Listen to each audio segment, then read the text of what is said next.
নিজ গর্ভজাত সন্তানকে ব্রিজ থেকে নদীতে ফেলে দিয়েছিলেন বরিশালের এক পাষণ্ড মা।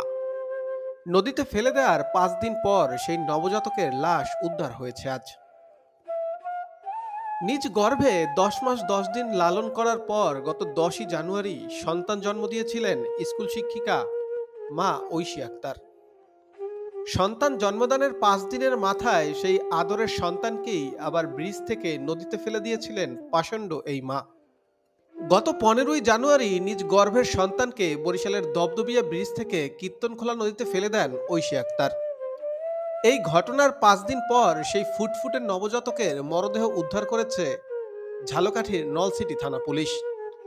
আজ সকালে নলসিটি উপজেলার সুগন্ধা নদী থেকে শিশুটির মরদেহ উদ্ধার করা হয়। এখানে শুনছি যে রাস্তায় বসে যে নদীর পর একটা বাচ্চা দেখে গেছে ভাসতেছে। তো এইটা শোনার পরে আমরা বহুত লোক আসছি, এসে দেখে দেখে সবাই চলে যাচ্ছে। তার বয়স মেবি কত 5-6 দিন এরকমের নাকি। বারৈকরণে বাওয়ারের খালের আর নদীর সংলগ্ন একটি নাবালক শিশু পাওয়া গেছে এবং স্থানীয় লোকজন দেখার পরে প্রশাসনিকভাবে খবর দিয়েছে।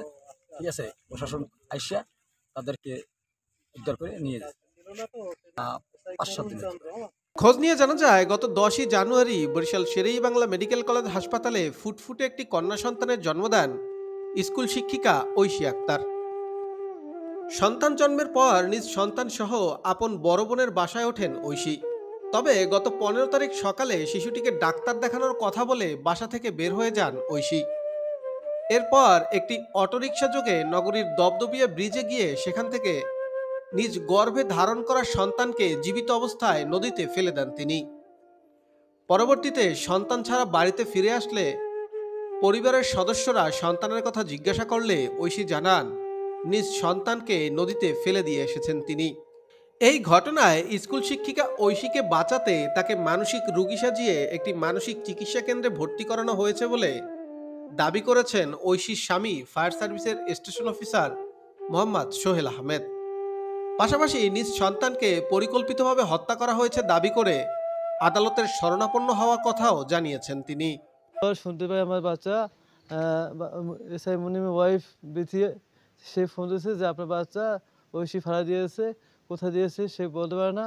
তারপর শুনি যে হ্যাঁ সে নদীতে ফাড়া দিয়ে আসছে, ঠিক আছে। তারপর আমি যে আমার পরীক্ষা কার্যক্রম শেষ করে আমি কালকে আসা যে আজকে দুপুরে শুনি যে বাচ্চা নদীতে পাওয়া গেছে এবং আমার নদীতে পাওয়া গেছে এবং আমার যে যে কাপড় কাপড় দেওয়া ছিল, হ্যাঁ সেটা আমরা দেখেই শনাক্ত করতে পারছি কি।